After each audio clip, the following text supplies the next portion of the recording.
Hello students, आज मैं आपको 11th क्लास का जो काव्य का पद्यांश है कवितावली लंका दहन के प्रथम पद्यांश के बारे में बताऊंगी। ठीक है, कवितावली जो शीर्षक है यह तुलसीदास जी द्वारा रचित है। तो इसमें जो प्रथम आपका पद्यांश है वो इस प्रकार है। बालेदेव विशाल विकराल ज्वाल जाल मानो, लंक लील वेको काल रसना पसारी है। कैंधो व्योम बीथिका भरे हैं भूर धेम केतु, वीर रस वीर तर वारिसी उघारी है। तुलसी सुरेश चाप कैंधो दामिनी कलाप, कैंधो चली मेरुते कृषानुसर भारी है। देखे जातु धानी या को लानी कहें, कानन उजियारयो अब नगर प्रजारी है। ठीक है, यह आपका प्रथम पद्यांश था। इस पद्यांश को समझने से पहले सबसे पहले हम जानेंगे इसके संदर्भ के बारे में। आपको पता ही होगा कि संदर्भ लिखते समय दो बातों का जानना बहुत आवश्यक होता है। प्रथम, पाठ का शीर्षक अर्थात पाठ का नाम। तो यहाँ पर आपका पाठ का क्या नाम है? कवितावली अर्थात लंका दहन। ठीक है, उसके बाद जो दूसरा मुख्य आवश्यक जो पॉइंट होता है, दूसरा जो मुख्य बिंदु होता है वो होता है रचनाकार अर्थात उसके कवि कौन है या लेखक कौन है। ठीक है, तो कवितावली की रचना किसने की है? तुलसीदास जी ने। तो अब हम इसका संदर्भ समझेंगे कि प्रस्तुत पद्यांश हमारी पाठ्य पुस्तक हिंदी के काव्य खंड के पाठ कवितावली शीर्षक से अवतरित है। इसके रचयिता गोस्वामी तुलसीदास जी हैं। ठीक, अब हम इसके प्रसंग के बारे में समझेंगे। जैसा कि यहाँ पर आपका दे रखा है लंका दहन। ठीक है, तो यहाँ कवि ने हनुमान जी द्वारा जलाई गई लंका का और लंका में रहने वाले राक्षस और राक्षसियों का, असुर और असुरी जो होते हैं, की व्याकुलता का, उनकी आकुलता का बहुत ही मनोहारी अर्थात बहुत ही अच्छे ढंग से वर्णन किया है। ठीक है, अब हम इसके भावार्थ को समझेंगे। बालिधि विशाल। ठीक है, बालिधि का अर्थ होता है पूंछ, विशाल बड़ी, विकराल का अर्थ होता है भयंकर, ज्वाल जाल मानो अर्थात आग लगा दी, मानो का अर्थ था मानो। ठीक है, लंक का अर्थ होता है लंका, लीलवे का अर्थ हो जाएगा लीलने के लिए अर्थात निगलने के लिए, काल रसना। ठीक है, रसना का अर्थ काल अर्थात अपनी रसना अर्थात जिह्वा, पसारी अर्थात बाहर निकाली है या पसारी है। ठीक है, कैंधो व्योम बीथिका, व्योम बीथिका का अर्थ होता है आकाश रूपी मार्ग। धूम केतु। ठीक है, धूम केतु यहाँ पर एक शब्द है, इसका अर्थ हो जाता है पुच्छल तारा। आकाश में एक ऐसा तारा होता है जिसका नाम होता है धूम केतु और उसे हम पुच्छल तारा के नाम से जानते हैं। फिर है आपका अगली पंक्तियों में वीर रस वीर तर वारिसी उघारी है। वीर रस से भरी हुई किसी वीर ने तरवार अर्थात तलवार, उघारी अर्थात बाहर निकाली है। तुलसी सुरेश चाप। ठीक है, तुलसी सुरेश चाप, कैंधो दामिनी कलाप अर्थात बिजली सी चमक रही है। ठीक है, बिजली का समूह अर्थात बिजली के समान चमक रही है। सुरेश चाप का अर्थ होता है इंद्रधनुष। सुरेश चाप यहाँ पे हो जाएगा इसका अर्थ इंद्रधनुष। ठीक, फिर है कैंधो चली मेरुते कृषानुसरो भारी है। कृषानुसरी का अर्थ होता है आग की नदी, कृषानुसरी अर्थात आग की नदी। जातुधान का अर्थ हो जाता है राक्षस अर्थात असुर और जातुधानी राक्षसी। ठीक है, राक्षस और राक्षसी। कानन उजियारो अब नगर प्रजारी अर्थात उस बानर ने अर्थात हनुमान जी ने उस लंका को जला दिया है। अब इसके भावार्थ को हम समझेंगे सरल भाषा में। ठीक है, इसमें तुलसीदास जी कहते हैं कि हनुमान जी की विशाल पूंछ में भयंकर आग की लपटें उठ रही थीं।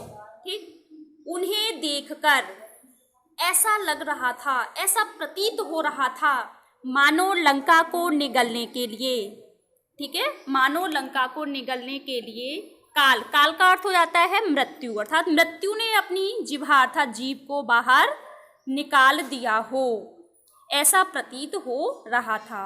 फिर है कैंधो व्योम बीथिका भरे हैं भूर धेम केतु, अर्थात ऐसा लग रहा था मानो आकाश मार्ग में बहुत से पुच्छल तारे भरे हों, जैसे कि किसी वीर ने, फिर है वीर रस वीर तर वारसी उघारी, अर्थात किसी वीर ने वीर रस से भरी हुई अर्थात रक्त रंजित अपनी रंग खून से रंगी हुई तलवार ही निकाली हो। तुलसीदास जी कहते हैं, ठीक है, तुलसी सुरेश चाप कैंधु दामिनी कलाप, तुलसीदास जी कहते हैं आग की लपटों से परिपूर्ण वह लाल नीली पूंछ ऐसी लग रही थी, ऐसी प्रतीत हो रही थी जैसे कि इंद्रधनुष ही चमक रहा हो अथवा बिजली का समूह ही, दामिनी कला अर्थात बिजली का समूह ही चमक रहा हो। कैंधो चली मेरुते किसानु सर भारी है, अथवा ऐसा भी लग रहा था कि जैसे सुमेरु पर्वत से भयंकर आग की नदी बह रही हो, ठीक है। फिर है आपका देखे जातु धानी अक्कु लानी का, इस प्रकार हनुमान जी की भयंकर पूंछ को देखकर अर्थात हनुमान जी की पूंछ में लगी हुई आग को देखकर असुर और असुरी, राक्षस और राक्षसी व्याकुल होकर कह रहे थे, ठीक है, कानन उजियारो अब नगर प्रजारी, कह रहे थे कि इस बंदर ने अभी तक तो अशोक वाटिका को ही उजाड़ा था, ठीक है, कि इस बंदर ने तो, इस बानर ने तो अभी तक तो अशोक वाटिका को ही उजाड़ा था, अब हमारे नगर को भी जला दिया है, आग लगा दी है। अब हम इसमें समझेंगे काव्य सौंदर्य। काव्य सौंदर्य को लिखते समय बच्चों आपको 5 हेडिंग का पता होना बहुत जरूरी होता है। वो हेडिंग कौन कौन सी है, वो इस प्रकार हैं, भाषा, शैली, रस, छंद और अलंकार। भाषा में आपका हो जाएगा तुलसीदास जी ने ब्रज भाषा का प्रयोग किया है कवितावली में, शैली में मुक्तक शैली हो जाएगा, छंद में घनाक्षरी, ठीक है, कौन सा हो जाएगा घनाक्षरी, रस में भयानक, ठीक है, अलंकार में मैं आपको यहाँ पे हिंट देती हूँ, जहाँ पे जानो मानो शब्दों का प्रयोग होता है वहाँ पर उत्प्रेक्षा और उपमा अलंकार प्रयोग किया जाता है, ठीक है। अब इसके बाद आपका है दूसरा पद्यांश जो इस प्रकार है,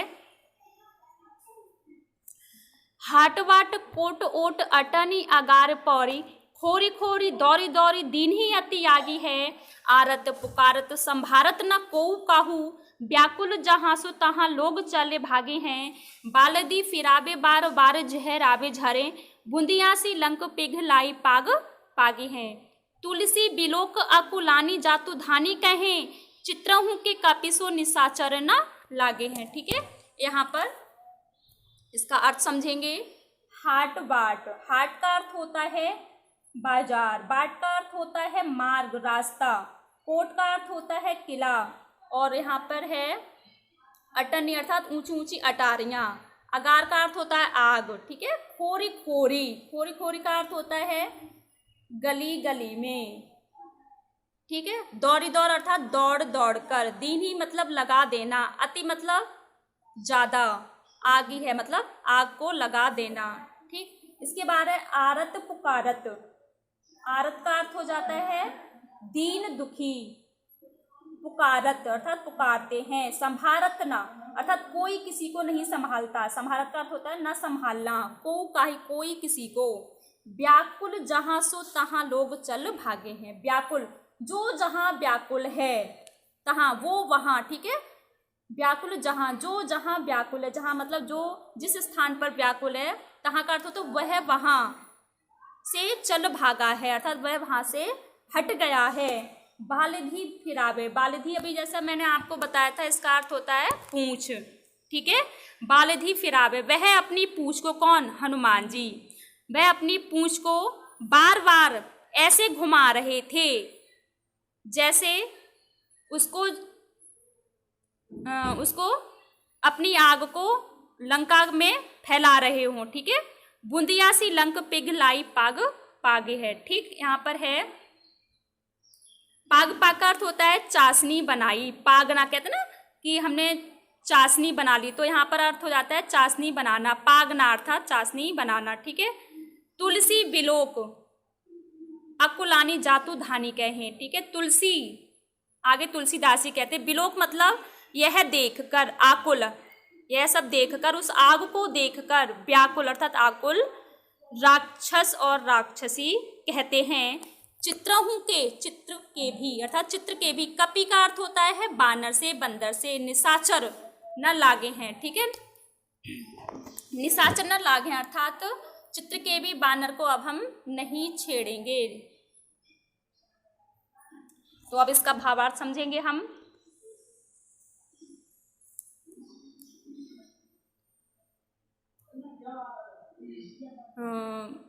तुलसीदासी आके कहते हैं कि हनुमान जी ने, ठीक है, हाट वाट कोट ओट अटन आगारे पौर, हनुमान जी ने बाजार मार्ग किले अटारी घर दरवाजे गली गली में, ठीक है, आगार पौर, ठीक है, गली गली में।